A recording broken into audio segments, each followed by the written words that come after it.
Hello guys, welcome back to my channel. आज की video में हम जानेंगे कि बिना टेस्ट के घर पे ही आप कैसे जान सकते हो कि आपका स्पर्म काउंट कहीं जीरो तो नहीं है। अब आपके मन में सवाल है कि स्पर्म काउंट क्या होता है। स्पर्म काउंट का मतलब होता है जब कोई पुरुष एक बार में इजैकुलेट करता है, वीर्यपात करता है, तो जो बाहर आपको सफेद रंग का तरल पदार्थ दिखता है उसको हम सीमेन कहते हैं, वीर्य कहते हैं। ठीक है, अब क्या होता है कभी कभार कि बहुत सारे पुरुषों को लगता है कि जब उन्होंने इजैकुलेट किया, बाहर तरल पदार्थ आया तो उन्हें लगता है कि अच्छा, उनमें स्पर्म काउंट बहुत अच्छा खासा होगा। बट ऐसा नहीं होता है। कभी कभार ऐसा होता है कि बाहर तरल पदार्थ तो आ रहा है बट उसमें एक भी स्पर्म नहीं है, जीरो स्पर्म। आप सोचो कि ऐसा हो सकता है, तो बिल्कुल हो सकता है कि कई बार क्या होता है, पुरुष इजैकुलेट करता है, बाहर तरल पदार्थ दिखता है बट उसमें एक भी स्पर्म नहीं होता और उसको हम मेडिकल भाषा में एजोस्पर्मिया कहते हैं। और बहुत सारे पुरुष एजोस्पर्मिया की समस्या से जूझ रहे होते हैं और ऐसे पुरुष कभी भी फादर नहीं बन सकते नेचुरल तरीके से अगर उनका इलाज ना किया जाए। तो कहीं देर ना हो जाए, हम घर पे कैसे जान सकते हैं कि स्पर्म में जो सीमेन है, जो वीर्य है, उसमें शुक्राणु है या उसमें शुक्राणु नहीं है। तो उसी विषय पे आज हम बात करेंगे। अब देखो, प्रॉब्लम कब होती है? प्रॉब्लम तब होती है जब कोई इंसान प्रेगनेंसी के लिए ट्राई करता है। तो बहुत सारे लोगों का सवाल ये भी होता है कि कितने समय तक ट्राई करना चाहिए प्रेगनेंसी के लिए। तो अगर आपकी उम्र 35 वर्ष से कम है तो आप 1 साल तक ट्राई कर सकते हो प्रेगनेंसी के लिए। और अगर आपकी उम्र 35 वर्ष से अधिक है तो आपको 6 महीने तक ट्राई करना चाहिए। और अगर आप प्रेग्नेंट नहीं हो पा रहे हो तो आपको डॉक्टर के पास जाना चाहिए। अब जब डॉक्टर के पास जाते हैं तो कभी कभार क्या होता है कि पता चलता है कि जो प्रॉब्लम थी वो तो मेल पक्ष में थी, मेल को ही प्रॉब्लम थी, उनमें स्पर्म काउंट की कमी थी या फिर स्पर्म एक भी था ही नहीं। तो अब आपका क्या हुआ कि बहुत सारे लोग गलती क्या करते हैं कि 1 साल, 2 साल, 3 साल ट्राई करते रहते हैं कि नहीं हो रही है प्रेगनेंसी, अगले साल हो जाएगी, फिर हो जाएगी, फिर हो जाएगी, बट होती नहीं है। अब क्या हुआ, क्योंकि आपको पता नहीं था कि आप में स्पर्म काउंट की प्रॉब्लम है, इसलिए आपने 2-3 साल अपने वेस्ट कर दिए। घर पे पता चल जाता तो इतनी बड़ी प्रॉब्लम आपको फेस नहीं करनी पड़ती। तो हम कैसे जानेंगे कि आप में स्पर्म काउंट की समस्या है या फिर स्पर्म काउंट की समस्या नहीं है? अब सवाल सबसे पहले ये आता है कि स्पर्म काउंट कितना होना चाहिए। तो जब कोई पुरुष इजैकुलेट करता है तो बाहर क्या आता है, एक तरल पदार्थ जिसको हम वीर्य कहते हैं और उसको हम इंग्लिश में सीमेन कहते हैं। तो पर ml सीमेन में 15 मिलियन एटलीस्ट स्पर्म होने चाहिए, 15 मिलियन शुक्राणु होने चाहिए। और कितना ml जो वीर्य है वो बाहर आना चाहिए, तो एटलीस्ट 5 ml तो वीर्य बाहर आना ही आना चाहिए, 3 to 5 ml वीर्य बाहर आना चाहिए। अगर इससे कम आता है तो भी आपको स्पर्म काउंट की या फिर हो सकता है कि आप में जीरो स्पर्म की समस्या हो। ठीक है, अब जानते हैं कि कैसे हम पता करेंगे कि कहीं आप में स्पर्म काउंट की समस्या तो नहीं है। अब सबसे पहली चीज है ईडी। ईडी का मतलब होता है इरेक्टाइल डिसफंक्शन। ठीक है, इरेक्टाइल डिसफंक्शन। इरेक्टाइल डिसफंक्शन का मतलब क्या होता है? इरेक्टाइल डिसफंक्शन का मतलब होता है कि आपको इरेक्शन को बनाने या लंबे समय तक मेंटेन करने में समस्या आ रही है। और अगर ऐसी प्रॉब्लम आपको फेस करनी पड़ रही है तो ये एक सावधानी है या फिर कह सकते हैं ये एक आपको एक वार्निंग सिग्नल दे रहा है कि आप में स्पर्म काउंट की समस्या हो सकती है।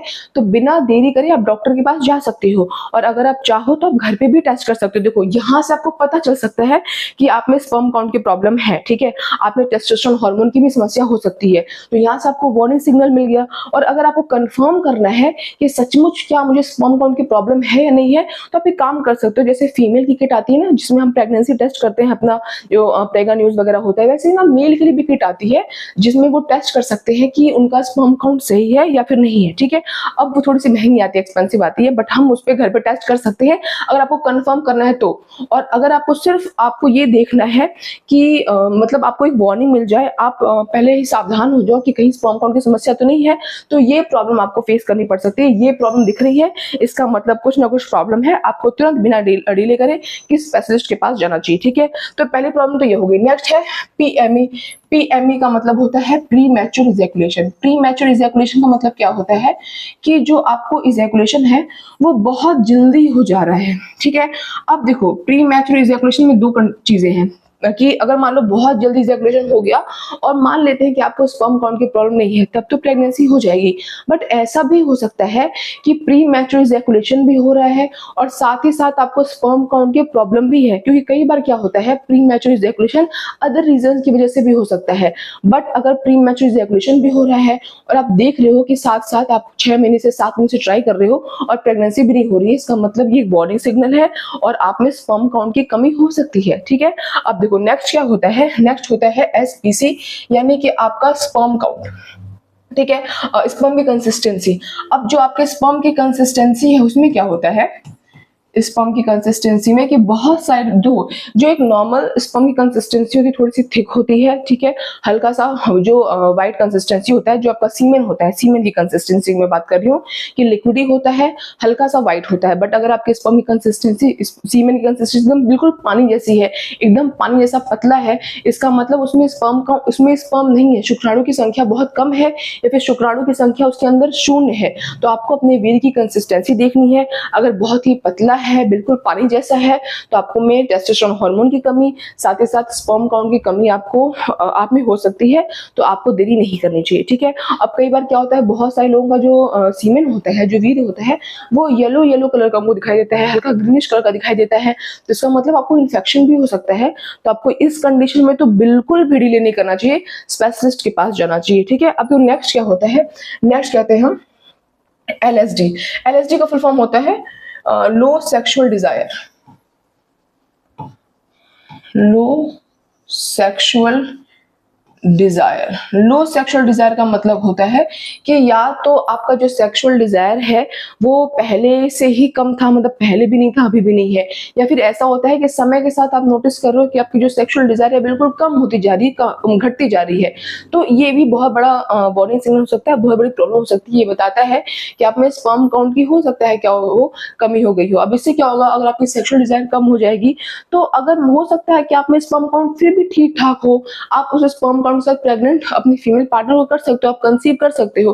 बट क्योंकि आपकी सेक्सुअल डिजायर ही खत्म हो रही है, बिल्कुल सेक्सुअल डिजायर है ही नहीं, तो आप संबंध नहीं बनाओगे और बिना उसके प्रेगनेंसी तो हो नहीं पाएगी। तो ये बहुत बड़ी प्रॉब्लम होती है। ये दर्शाता है कि आपके शरीर में जरूर कोई ना कोई कमी है, इसीलिए आपको ये प्रॉब्लम फील हो रही है कि प्रीमेच्योर इजैकुलेशन हो जा रहा है, या फिर इरेक्शन नहीं हो रहा है, या फिर सेक्सुअल डिजायर कम हो जा रहा है, या फिर जो आपके स्पर्म की कंसिस्टेंसी बिल्कुल पानी जैसी पतली हो गई है। अगर ये सभी प्रॉब्लम हो रही है आपको, तो मतलब स्पर्म काउंट में प्रॉब्लम हो सकती है। तो देरी नहीं करनी चाहिए, डॉक्टर के पास जाना चाहिए। अब देखो क्या होता है, एक जिम भी एक फैक्टर होता है। जिम में क्या होता है कि देखो, वैसे तो एक्सरसाइज बहुत अच्छी होती है, आपके स्पर्म के लिए अच्छा होता है, आपकी ओवरऑल बॉडी के लिए अच्छा होता है, बट बहुत सारे लोग क्या करते हैं, जल्दी मसल मास बिल्ड करने के लिए स्टेरॉइड वगैरह के इंजेक्शन लेते हैं, जिससे कि डेफिनेटली 100% आपके स्पर्म काउंट पे फर्क पड़ता है। तो अगर आप प्रेगनेंसी के लिए ट्राई कर रहे हो, या फ्यूचर में प्लानिंग है प्रेगनेंसी की ट्राई करने के लिए, तो आपको देखना चाहिए कि अगर आप किसी इस तरह का कोई भी इंजेक्शन वगैरह ले रहे हो, कुछ भी ऐसा कर रहे हो जिससे कि आपके स्पर्म काउंट पे प्रभाव पड़े, तो आपको पहले डॉक्टर के पास जाकर चेक कराना चाहिए, अपना स्पर्म एनालिसिस कराना चाहिए। स्पर्म एनालिसिस क्या होता है, फीमेल में तो बहुत सारे टेस्ट होते हैं, ठीक है, ट्यूब टेस्ट होता है, ओवरी का टेस्ट होता है, यूट्रस का टेस्ट होता है, ब्लड टेस्ट होता है, तमाम तरह के टेस्ट होते हैं। मेल में तो सिर्फ एक छोटा सा टेस्ट होता है, स्पर्म एनालिसिस। आप वो चाहो तो डॉक्टर के पास जाकर करा सकते हो, बट मुद्दा ये नहीं है, मुद्दा ये है कि घर पे कैसे पता करें। तो अगर आपको, मैं ये बता रही हूँ कि अगर आप जिम जाते हो और अगर इंजेक्शन वगैरह लेते हो किसी स्टेरॉइड वगैरह का, किसी हार्मोन वगैरह का, तो आपके स्पर्म काउंट पे फर्क पड़ेगा, पहले से ही मान लो। इसीलिए प्रेगनेंसी ट्राई करने से पहले एक बार आपको डॉक्टर विजिट कर लेना चाहिए। नेक्स्ट होता है पेन इन टेस्टिकल्स, कि आपके जो वृषण है, जो टेस्टिकल, उसमें पेन है। आपने सुनी एक समस्या होती है वेरिकोस हील, ठीक है, उसमें जो नसें होती है वो सूज जाती है। तो अगर आपके टेस्टिकल्स में भी किसी प्रकार का दर्द है, तो वो भी आपके स्पर्म काउंट को की कमी को, स्पर्म में प्रॉब्लम, आपके टेस्टोस्टेरोन हार्मोन के उत्पाद में प्रॉब्लम, ये सारे प्रॉब्लम को दर्शाता है। तो यहाँ से भी पता चलता है कि आप में स्पर्म काउंट की कमी हो सकती है। तो अगर इसमें से कोई भी फैक्टर आप में दिखते हैं, तो आपको वहीं पे एक तरीके से सावधान हो जाना है। इसका मतलब है आप में स्पर्म काउंट की प्रॉब्लम हो सकती है, या फिर ऐसा भी हो सकता है कि बाहर जो निकल रहा है तरल पदार्थ, उसमें वीर्य तो है बट एक भी स्पर्म ना हो। तो यहाँ से पता चल सकता है कि आप में स्पर्म काउंट की कमी है। और अगर आपको खुद को कंफर्म करना है तो एक किट भी आती है, आप उसको क्या कर सकते हो, उसमें घर पे ही सैंपल डाल के टेस्ट कर सकते हो कि आप में स्पर्म काउंट की प्रॉब्लम कहीं है या नहीं है। अगर आप चाहो तो मैं उसका लिंक भी डाल दूंगी डिस्क्रिप्शन में, आप वहां जाकर चेकआउट भी कर सकते हो, ठीक है। तो आज की इस वीडियो में इतना ही। मैं जानना चाहूंगी कि आपको वीडियो कैसी लगी, और अगर आपको कुछ डाउट हो तो कमेंट सेक्शन में कमेंट करना, मैं वहां पर रिप्लाई देने की जरूर कोशिश करूंगी। तो ऐसी और इन्फॉर्मेटिव इंटरेस्टिंग वीडियोज के लिए मेरे चैनल सब्सक्राइब करना, और वीडियो पसंद आई हो तो उसे एक लाइक जरूर करना। That's all, bye guys.